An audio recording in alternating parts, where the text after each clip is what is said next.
BJP प्रदेश मुख्यालय में समन्वय समिति की बैठक हुई और जिसमें भाग लेने उत्तराखंड के शिक्षा मंत्री अरविंद पांडे भी पहुंचे। तो वहीं एएनबी न्यूज ने सूबे के शिक्षा व खेल मंत्री अरविंद पांडे से उनके विभागों से जुड़े योजनाओं की और समन्वय समिति की बैठक को एजेंडे को लेकर खास बातचीत की।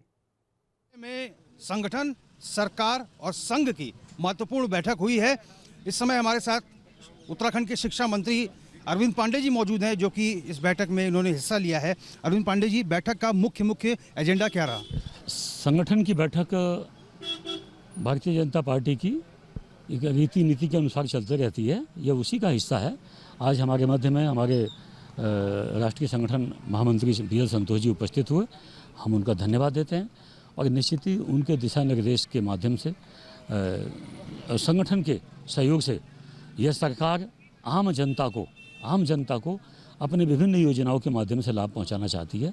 और आज BL संतोष जी ने बैठक ली और संगठन का जो प्रयास है, योजनाओं को जो सरकार हमारी योजनाएं बनाती है, उन योजनाओं का लाभ आम जनता तक ज़्यादा से ज़्यादा पहुँचे और इसका लाभ उनको मिले।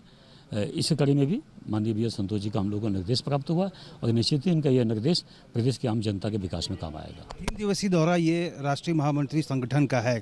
क्या आज ही आप लोगों से वार्तालाप हुई? इसके बाद क्या आप अगले दिन क्या फिर दोबारा कोई फीडबैक या कोई वार्तालाप होगी?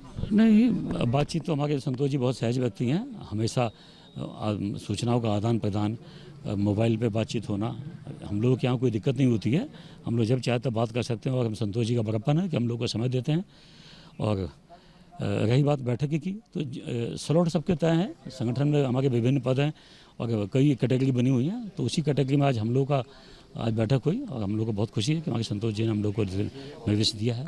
अच्छा मंत्री, सरकार के कामकाज को लेकर आपने बात की। अभी हाल ही में कैबिनेट की बैठक संपन्न हुई थी, जिसमें आपने खेल नीति को लेकर कुछ दिशा निर्देश दिए थे, जिसके गवर्नमेंट ऑर्डर जारी नहीं हो पाए थे। उसमें क्या प्रोग्रेस है फिलहाल? अभी खेल नीति हमारी बन चुकी है, कैबिनेट से भी पास हो गई है और बहुत जल्दी, थोड़ा सचिव के बदलने की वजह से हमारे जियो नहीं बन पाया, लेकिन मुझे लगता है कि बहुत जल्दी 1-2-4 दिन में जियो बन जाएगा। जियो बनते ही जो खेल नीति है, इसके प्रचार के लिए हम काम करेंगे। और जो खेल नीति के तहत जो बच्चे आते हैं या जो कोच आते हैं या जो रिटायर्ड खिलाड़ी आते हैं, खेल नीति के अनुसार हम खिलाड़ियों को हम लाभ देने का और उनको आगे बढ़ाने का और उनकी एक्टिविटीज हो, उनके ट्रेनिंग का पार्ट बढ़े।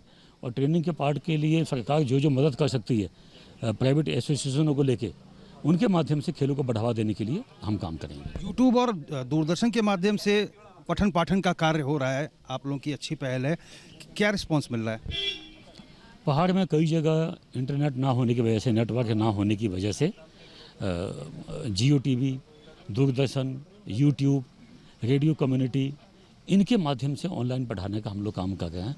और हमको इस बात की खुशी है कि जहाँ नेटवर्क नहीं था, वहाँ इन चैनलों के माध्यम से भी हमने बच्चों को पढ़ाने का काम किया है और सरकार ने किया है, तो उसका रिस्पांस अच्छा है। क्योंकि हमने विद्यालय पहले खोल दिए थे, तो हमारे अध्यापक लोग स्कूल में पहुंच गए, तो उन्होंने बाकायदा हमारे अध्यापकों ने मॉनिटरिंग भी किया है कि जो ये ऑनलाइन पढ़ाने का कार्यक्रम है, ये बच्चों को इसका लाभ मिल रहा है कि नहीं मिल रहा है। तो इसकी हमने समीक्षा की और काफ़ी रिस्पॉन्स अच्छा है कि जहाँ नेटवर्क नहीं था वहाँ भी हमने पढ़ाने का काम किया है। हमसे बात करने के लिए धन्यवाद मंत्री। मेहरबानी। तो हमने बात की उत्तराखंड के शिक्षा मंत्री अरविंद पांडे से। जाहिर तौर पर संगठन की बैठक थी, संगठन में बातचीत हुई कि सरकार के स्तर पर जो कामकाज हो रहे हैं, उनका व्यापक स्तर पर जनता तक भी प्रचार प्रसार हो। सभी मंत्री बैठक में उपस्थित थे और अरविंद पांडे से हमने शिक्षा के क्षेत्र में उनके द्वारा किए जा रहे कार्यों की भी बात की। और जाहिर तौर पर मंत्री जी आश्वस्त नजर आए कि उनके द्वारा जो किए जा रहे हैं कार्य हैं और विभागीय कार्य हैं, उनको जनता तक पहुँचाने का प्रयास किया जाएगा।